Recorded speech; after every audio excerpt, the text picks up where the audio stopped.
नमस्कार, बहुत स्वागत है आपका और आप देख रहे हैं इंडिया वॉइस। मैं हूं आपके साथ आनंद विजय सिंह और रिपोर्टर्स लाइव में आज हम बात करेंगे सबसे पहले संसद के मॉनसून सत्र की। संसद के मॉनसून सत्र का तीसरा दिन भी हंगामे की भेंट चढ़ गया। सुबह 11 बजे जैसे ही दोनों सदनों लोकसभा और राज्यसभा की कार्यवाही शुरू हुई, विपक्षी सांसदों ने नीट, पेपर लीक, छात्र आंदोलनों पर पुलिस कार्रवाई और संसद मार्ग पर हुए कथित लाठीचार्ज का मुद्दा उठाते हुए जोरदार नारेबाजी की। विपक्ष ने इन मुद्दों पर तत्काल चर्चा और सरकार से जवाब की मांग की। लगातार हंगामे की वजह से दोनों सदनों की कार्यवाही बाधित रही और फिर उसे गुरुवार सुबह 11 बजे तक के लिए स्थगित कर दिया गया। विपक्ष का आरोप है कि सरकार छात्रों से जुड़े गंभीर मुद्दों पर जवाब देने से बच रही है। वहीं सत्ता पक्ष का कहना है कि संसदीय नियमों के तहत विषय पर चर्चा के लिए सरकार तैयार है, लेकिन सदन की कार्यवाही सुचारू रूप से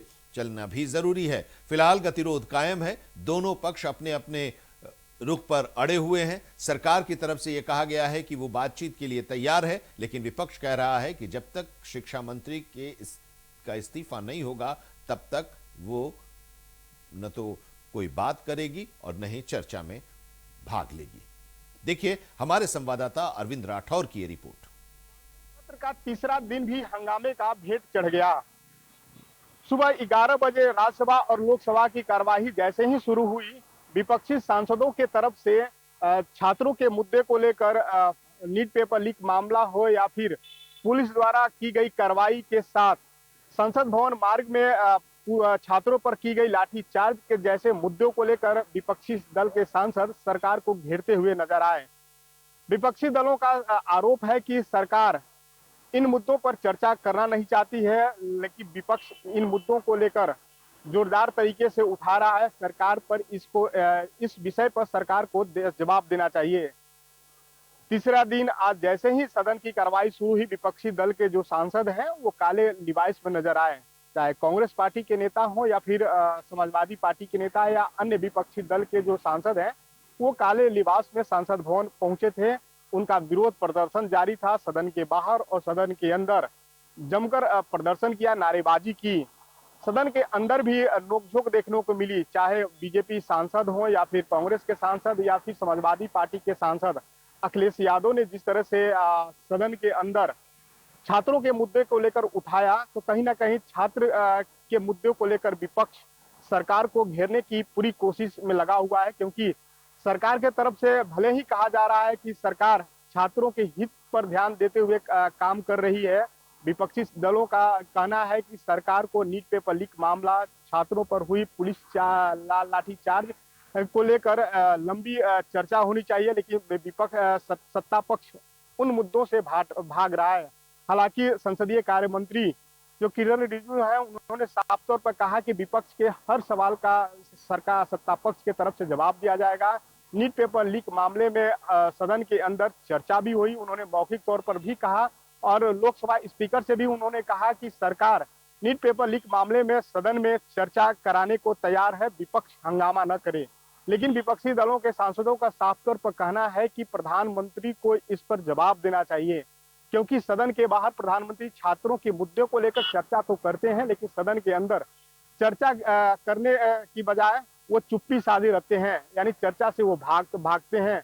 तो कहीं ना कहीं विपक्षी दल के जो सांसद हैं वो लगातार सत्ता पक्ष पर काबिज होने की कोशिश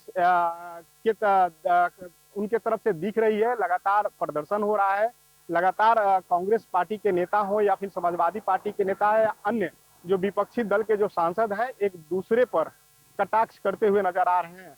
अब ऐसे में देखने वाली बात होगी कि छात्रों के मुद्दों को लेकर जिस तरह से विपक्ष सरकार को घेरने की कोशिश में लगा हुआ है, क्या छात्रों के मुद्दे पर सरकार के तरफ से क्या कुछ प्रतिक्रिया सामने आती है, क्योंकि लगातार संसदीय कार्य मंत्री ने सदन के अंदर कहा है कि छात्रों के मुद्दे को लेकर नीट पेपर लीक मामले को लेकर सरकार चर्चा चाहती है, नियम के तहत यह चर्चा होगी।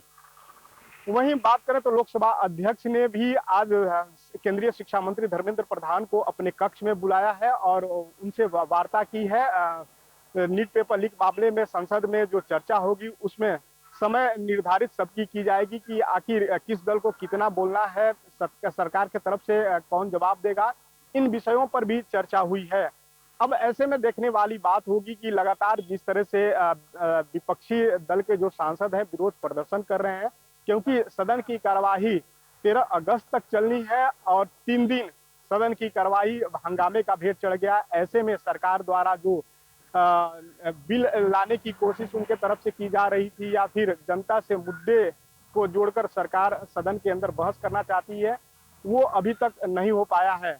अब ऐसे में देखने वाली बात होगी कि संसद सुचारू रूप कब से चलता है, क्योंकि लगातार संसदीय कार्य मंत्री या फिर लोकसभा अध्यक्ष ओम बिरला सभी विपक्षी दलों को शांत कराने की कोशिश उनके तरफ से की जा रही है। अब ऐसे में एक सर्वदलीय बैठक की भी बात सामने आई है कि सर्वदलीय बैठक हो कि संसद की कार्रवाई सुचारू रूप से कैसे चले, विपक्ष के हर सवाल का सरकार से जवाब कैसे लिया जाए, इन विषयों पर बाजाबता चर्चा भी हो रही है। देखने वाली बात होगी कि कल मानसून सत्र के चौथे दिन भी कार्रवाई शुरू होने से पहले हंगामे का भेंट चढ़ता है या फिर चौथे दिन सदन की कार्रवाई सुचारू रूप से चलती है। जनता से जुड़े मुद्दे को जो सांसद है उठाते हैं और सरकार की तरफ से क्या कुछ प्रतिक्रिया सामने आती है। इंडिया वॉइस के लिए दिल्ली से अरविंद कुमार। और चलिए अब बात करते हैं उत्तर प्रदेश की। लखनऊ में यूपी बीजेपी के प्रदेश अध्यक्ष पंकज चौधरी के नेतृत्व में बीजेपी के कार्यकर्ताओं ने कांग्रेस के कार्यालय के समक्ष प्रदर्शन किया, घेराव किया और कांग्रेस के नेता कल राहुल गांधी और प्रियंका गांधी उन लोगों ने दिल्ली में प्रधानमंत्री आवास के समक्ष वहां पर घेराव किया था और उसी के विरोध में भारतीय जनता पार्टी ने ये घेराव किया। प्रदेश अध्यक्ष के नेतृत्व में कांग्रेस पार्टी कार्यालय का जो घेराव हुआ है उसमें राहुल गांधी के खिलाफ नारेबाजी हुई। लखनऊ से देखिए हमारे संवाददाता बसंत मिश्रा की ये रिपोर्ट। कार्यकर्ता कांग्रेस पार्टी कार्यालय पहुंच चुके हैं। सामने आपको दिखाना चाहेंगे बीजेपी युवा मोर्चा के प्रदेश अध्यक्ष रोहित मिश्रा। बैरिगेटिंग यहां लगाई गई थी उस पर खड़े हुए हैं। यहां पर चूंकि कल जिस तरह से प्रधानमंत्री नरेंद्र मोदी के आवास का घेराव किया गया था कांग्रेस पार्टी के नेताओं के द्वारा, उसी कड़ी में आज बीजेपी के प्रदेश अध्यक्ष पंकज चौधरी की अगुवाई में बीजेपी के कार्यकर्ता कांग्रेस पार्टी का घेराव करने पहुंचे थे और यहाँ पर पहुँच गए। उनको रोकने के लिए यहाँ पर बड़ी बैरिकेडिंग लगाई गई है, लेकिन उसी कड़ी में बीजेपी युवा मोर्चा के जो प्रदेश अध्यक्ष हैं रोहित मिश्रा वो पहुंचे, साथ में पंकज चौधरी भी पहुंचे हैं। तो तमाम सारे यहाँ पर जो सैकड़ों की संख्या में जो कार्यकर्ता हैं वो यहाँ पर मौके पर पहुंच गए हैं और धरना प्रदर्शन कर रहे हैं। वीडियो साथ बसंत मिश्रा, इंडिया वाइज, लखनऊ। उत्तर प्रदेश विधानसभा चुनाव 2027 को लेकर भारतीय जनता पार्टी ने संगठनात्मक गतिविधियों को तेज कर दिया है और इसी क्रम में बुधवार को प्रदेश के सभी 403 विधानसभा क्षेत्रों में एक साथ बूथ अध्यक्ष सम्मेलन का आयोजन किया। मुख्यमंत्री योगी आदित्यनाथ ने गोरखपुर में बूथ अध्यक्षों को संबोधित किया और संगठन को बूथ स्तर तक मजबूत करने और विधानसभा चुनाव की तैयारियों में पूरी ताकत से जुटने का आह्वान किया।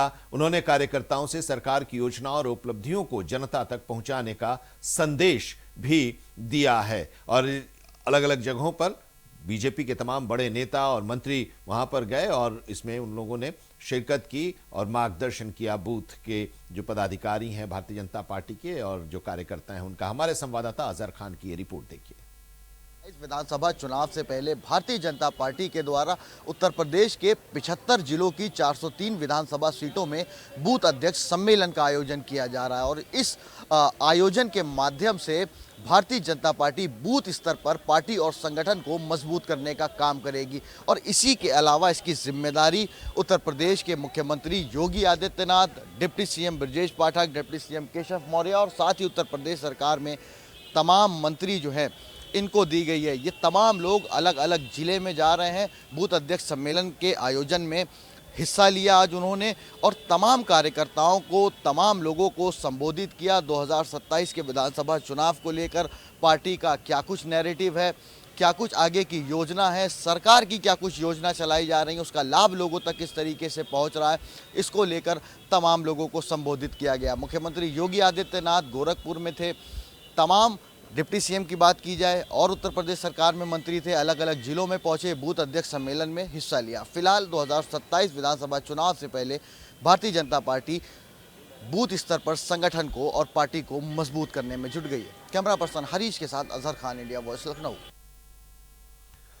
लोकसभा में नेता प्रतिपक्ष राहुल गांधी द्वारा दिल्ली में प्रधानमंत्री आवास के बाहर जो धरना दिया गया था, उसको लेकर भारतीय जनता पार्टी ने देश भर में विरोध प्रदर्शन किया और इसी कड़ी में उत्तराखंड की राजधानी देहरादून में भी बीजेपी के कार्यकर्ता कांग्रेस मुख्यालय पहुंचे और वहां उन लोगों ने अपना विरोध प्रदर्शन किया। हालांकि पुलिस ने एशले हॉल चौक पर बैरिकेडिंग लगाकर प्रदर्शनकारियों को आगे बढ़ने से रोक दिया और इस दौरान पुलिस के साथ कार्यकर्ताओं की नोकझोंक भी हुई और राहुल गांधी के खिलाफ और कांग्रेस के खिलाफ नारेबाजी भी की गई और भारतीय जनता पार्टी ने इसको लेकर अपना विरोध भी जताया। देखिए देहरादून से हमारे संवाददाता अभय कैंतुरा की ये रिपोर्ट।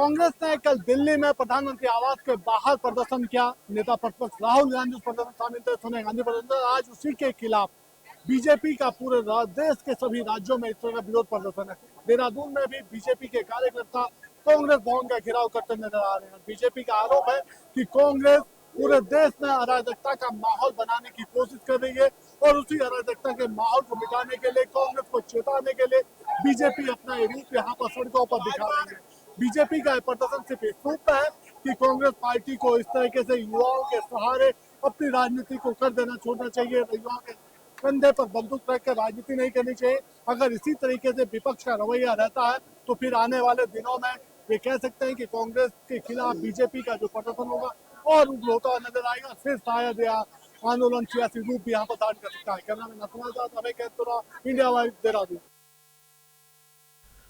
उत्तर प्रदेश विधानमंडल का मानसून सत्र इस बार 3 अगस्त से शुरू होगा और ये 2026 का तीसरा विधानमंडलीय सत्र होगा। मुख्यमंत्री योगी आदित्यनाथ की अध्यक्षता में जो मंगलवार को कैबिनेट की बैठक हुई थी, उस बैठक में इस पर मंजूरी मिली है और इस सत्र के दौरान वित्तीय वर्ष 2026-27 का अनुपूरक बजट सदन में पेश किया जाएगा और भी कई विधेयक पेश किए जाएंगे। देखिए हमारे संवाददाता अजहर खान की ये रिपोर्ट।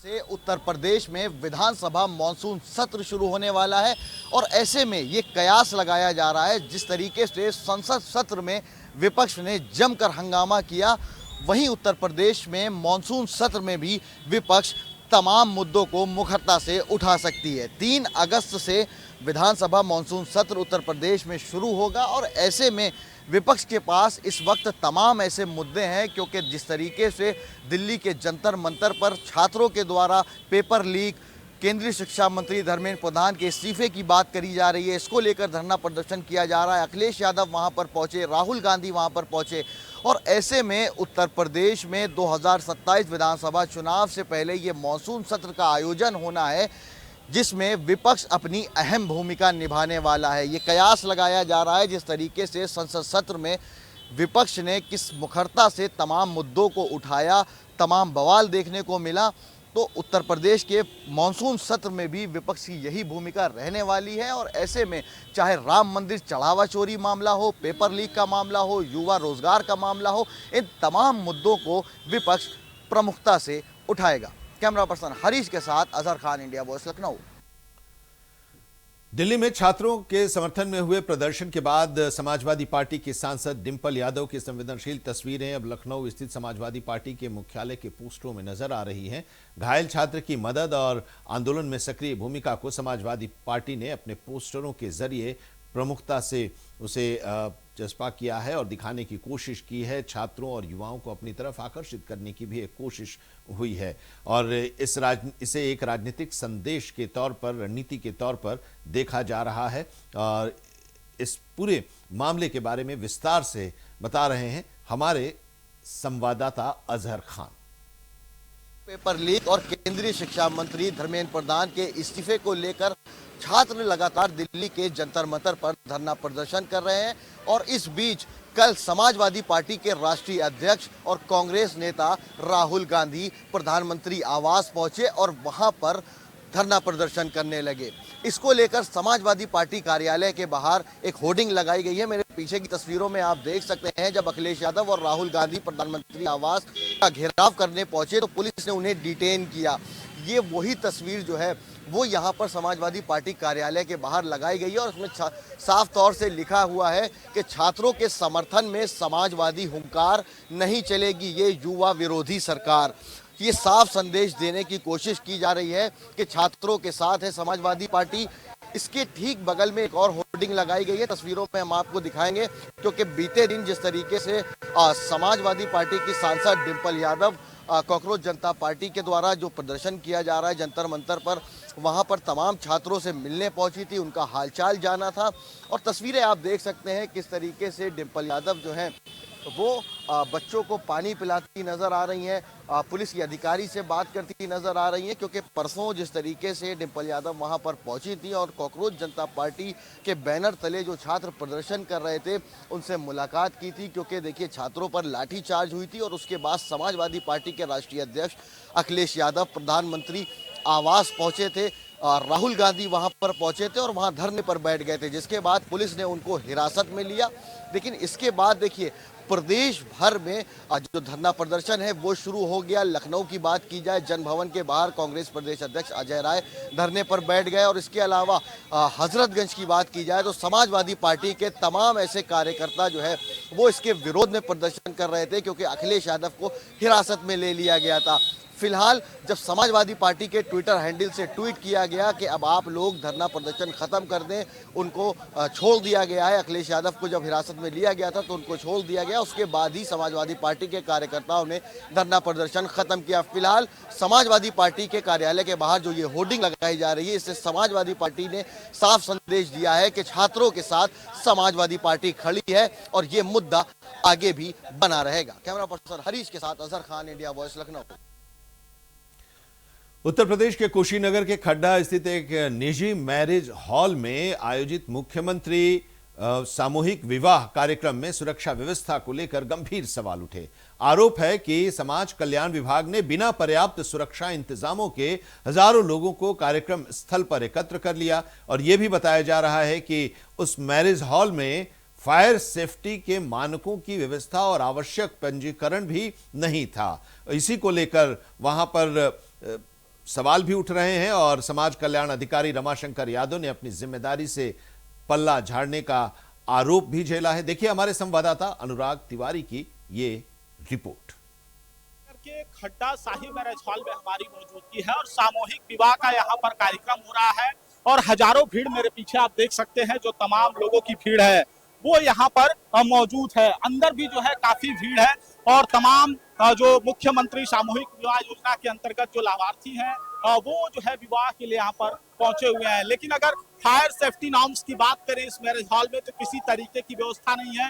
बीते दिनों हमने लखनऊ में भी देखा किस तरीके से भीषण अग्निकांड जो है हुआ और इसके बाद तमाम कार्रवाइयां हुई, लेकिन उसके बावजूद कहीं ना कहीं जो अधिकारी है वही बेपरवाह और लापरवाह होते दिख रहे हैं। जिला समाज कल्याण अधिकारी ने एक ऐसे मैरिज हॉल में इस कार्यक्रम को ऑर्गेनाइज किया है जहां पर फायर सेफ्टी नॉर्म्स नहीं है, किसी तरीके की घटना होने पर बचाव को लेकर के कोई व्यवस्था नहीं है और ना ही किसी तरीके का नक्शा पास है इस मैरिज हॉल का और ना ही किसी तरह की कोई सुविधा यहाँ पर उपलब्ध है। ऐसे में कहीं ना कहीं प्रशासनिक अधिकारियों की बड़ी लापरवाही जो है वो कुशीनगर में देखी जा सकती है। फिलहाल आने वाला वक्त बताएगा कि इस पूरे मामले पर किस तरीके की कार्रवाई जिले के बड़े आला अधिकारी करते हैं। अनुराग तिवारी इस वक्त कुशीनगर के जिला समाज कल्याण अधिकारी हमारे पास मौजूद है, उनसे कार्यक्रम को लेकर के जानेंगे, कार्यक्रम को लेकर के किस तरीके की रूपरेखा है, क्या तैयारियां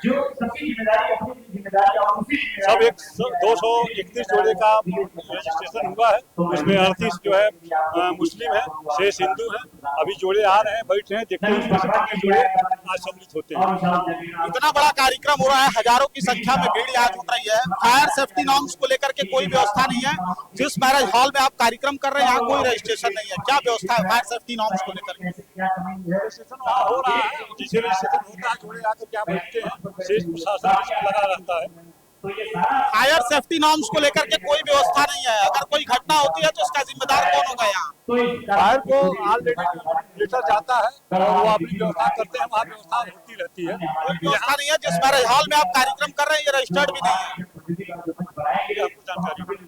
जिला समाज कल्याण अधिकारी है, क्या आपकी कोई जवाबदेही बनती है? उनसे पूछना पड़ेगा उनके पास क्या, अब हमारे हाल से पूछना पड़ेगा उनके पास क्या है, ये हमारी जानकारी नहीं है। क्या नाम है आपका, शुभ नाम क्या है? रमाशंकर यादव। तो हजारों की संख्या में यहाँ पर भीड़ इकट्ठा की गई है और सामूहिक विवाह कार्यक्रम है और ऐसे में फायर सेफ्टी नॉर्म्स को लेकर के कोई व्यवस्था नहीं है और इसी के साथ हजारों की संख्या में जो भीड़ है वो यहाँ पर इकट्ठा की गई है। फिलहाल एक बड़ी चूक जो है वो जिला प्रशासन की तरफ से देखने के लिए मिल रहा है। जिला समाज कल्याण अधिकारी की एक बड़ी चूक जो है वो इस कार्यक्रम में देखने को मिल रही है। फिलहाल देखना होगा कि आगे इस पूरे मामले पर किस तरीके की कार्रवाई की जाती है। Anurag Tiwari, India Voice, Srinagar. Samajwadi Party के वरिष्ठ नेता और विधानसभा में नेता प्रतिपक्ष माता प्रसाद पांडे की अगुवाई में समाजवादी पार्टी का 28 विधायकों का एक डेलीगेशन रामपुर जाएगा। डेलीगेशन जौहर यूनिवर्सिटी के लोगों को लेकर जो जौहर यूनिवर्सिटी पहुंचेगी और वहां ट्रस्ट से जुड़े जो लोग हैं उनसे मुलाकात ये डेलीगेशन करेगा, उनसे बातचीत करेगा। ये दौरा रामपुर के डीएम के उस आदेश के बाद हो रहा है जिसमें 15 दिनों के अंदर नोटिस देकर कार्रवाई और करने और फिर उस बिल्डिंग को गिराने की प्रक्रिया शुरू करने का निर्देश दिया गया था। समाजवादी पार्टी का प्रतिनिधिमंडल इस पूरे मामले की जानकारी लेगा और आजम खान के परिवार से भी मुलाकात करेगा और एक ज्ञापन वहां प्रतिनिधिमंडल सौंपेगा। देखिए हमारे संवाददाता वसंत मिश्रा की ये रिपोर्ट। की तरफ से एक डेलीगेशन रामपुर भेजा गया है जहां पर जौहर यूनिवर्सिटी में जा करके वहां पर रामपुर के जो ट्रस्ट के लोग हैं उनसे मुलाकात करेगी। उसमें करीब 28 विधायक समाजवादी पार्टी के हैं जिसमें कुछ मौजूदा विधायक हैं, कुछ पूर्व विधायक हैं, वहां पर पहुंचेंगे और जो भी ट्रस्ट के लोग हैं उनसे मुलाकात करेंगे। हाल ही में रामपुर के डीएम ने जो जौहर यूनिवर्सिटी है उसको नोटिस चस्पा करके 15 दिन के अंदर गिराने का समय दिया था। उसी कड़ी में लगातार समाजवादी पार्टी की तरफ से कहा जा रहा था कि आखिर जो जौहर यूनिवर्सिटी बनाई गई थी कहीं ना कहीं छात्रों के भविष्य के लिए बनाई गई थी। ऐसे में अगर सरकार उसको गिराती है तो छात्रों के साथ अन्याय होगा और अगर रही बात जांच की तो जांच करा करके वहां पर जो भी कागज़ थे उसको देखना चाहिए, यूनिवर्सिटी नहीं गिरानी चाहिए। उसी कड़ी में चाहे माता प्रसाद पांडे हों, अजय सागर हों, नसीर अहमद खां हों, कमाल अख्तर हों, तो ऐसे तमाम सारे 28 विधायक वहां पर आज जौहर यूनिवर्सिटी पहुंचेंगे। पहुंच करके जो सपा का डेलीगेशन है वहां पर जा करके ट्रस्ट के लोगों से मुलाकात भी करेगा और वहां पर जानेगा कि आखिर जो रामपुर के डीएम के द्वारा एक आदेश जारी किया गया था जौहर यूनिवर्सिटी को गिराने का वो सही है या फिर से दबाव बनाने का काम किया जा रहा है। वीडियो जर्नलिस्ट साथ बसंत Mishra, India voice, Lucknow.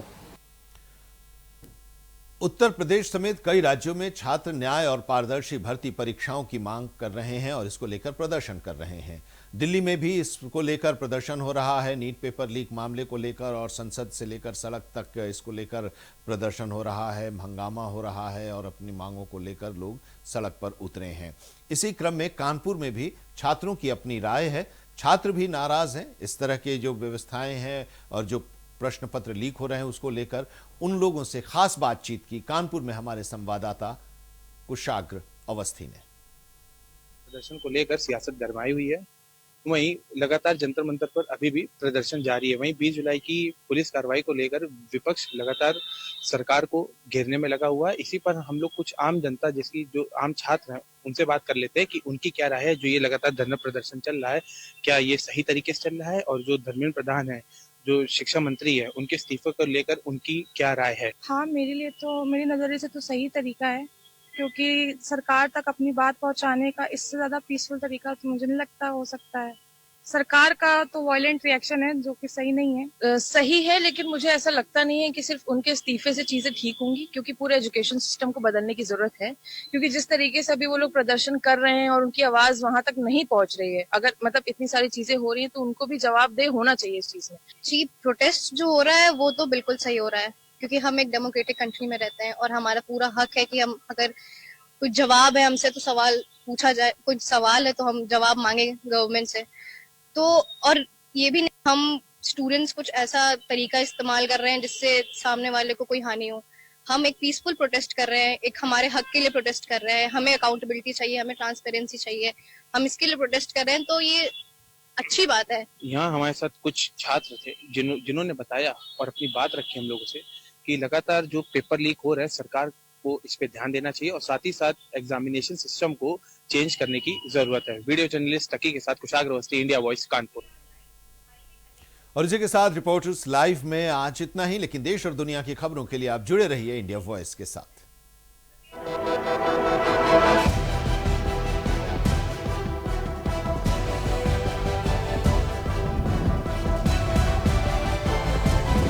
India voice, आपकी सोच, आपकी आवाज।